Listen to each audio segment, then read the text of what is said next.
ఈరోజు చాలామంది ప్రార్థనలకు జవాబులు ముయ్యబడ్డాయి. హన్నాకు యెహోవా సంతు లేకుండా చేసినట్టు చాలామంది విజ్ఞాపనలకు జవాబులు లేకుండా అయిపోయినాయి. ఎంతమంది ఒప్పుకుంటారు? ఉద్యోగం కావాలా అడుగుతారు, జాబ్ కోసం. రైట్, జాబ్ ఇస్తాడు దేవుడు. ఎందుకు? నువ్వు అడగాలి దేవుని ముందు మోకాళ్ళును, దేవా నాకు ఒక ఉద్యోగము దయచేయము,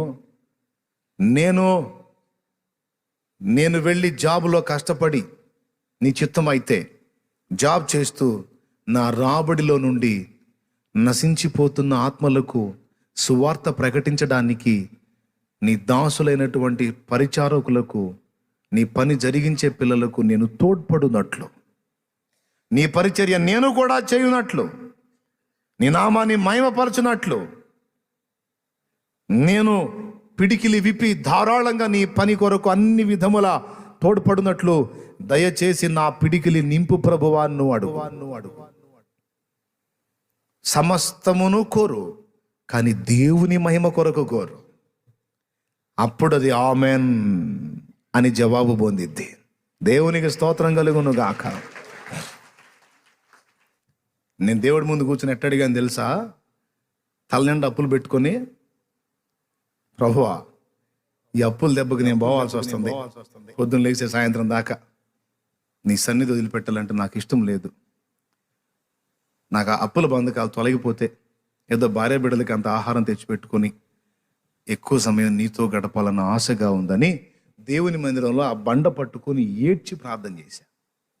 ఎందుకు తెలుసా? నీ సహవాసం కోసం, నీ సన్నిధి కోసం నేను ఆశ కలిగి ఉన్నానయ్యా. మరి ఇక దేన్ని ఆశించట్లేదయ్యా, నీ సన్నిధేనయ్యా అని ఆయన సన్నిధిలో చాలా సంవత్సరాలు చేయలే, గట్టిగా కొన్ని నెలలు కూడా తక్కువే నేను చేసింది. మరి ఇప్పుడు నేను చేసిన లాంటి ప్రార్థన అయితే నేను ఒక పదుల సంఖ్యలోనే చేశాను. నేను పదుల సంఖ్యలో చేశాను. అలాగే ఏడ్చి, ఈ బండదెంత భాగ్యం నీ సన్నిధిలో ఎప్పుడు ఉంటుంది, నాకెప్పుడు ప్రభువా ఈ ధన్యత, నన్ను మనిషిగా ఎందుకు పుట్టించావు, ఈ బండగా ఎందుకు పుట్టించలేదు, ఇది ఎప్పుడు నీ సన్నిధిలోనే ఉంటుంది, నాకంటే ఇది ధన్యురాలు కదా అని బండను చూసి ఏడ్చినప్పుడు, బండ వల్ల నన్ను ఎందుకు పుట్టించలేదని అడిగినప్పుడు నాకు విడుదల ప్రకటించాడు ఆయన.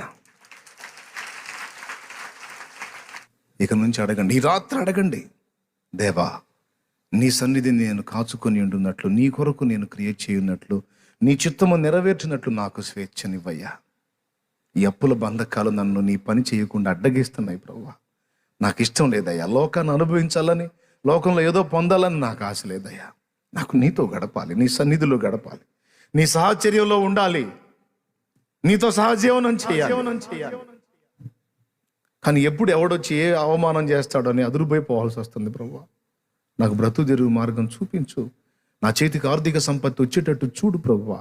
అవి తీర్చుకుని నా భార్య బిడ్డలుగా తెచ్చిపెట్టుకుని నీ సన్నిధిని కాచుకుంటాను ప్రభువా. నీ పని కొరకు పరుగులు ఎత్తాలి ఆశ ప్రభువా. జీవితం చాలా ఖర్చు అయిపోయింది ప్రభువా, ఇంక కొంచెమే ప్రభువా, నీ కొరకు ఖర్చు చేయాలయ్యా అని నువ్వు కన్నీరు గార్చు. నీకు విడుదల ప్రకటించకపోతే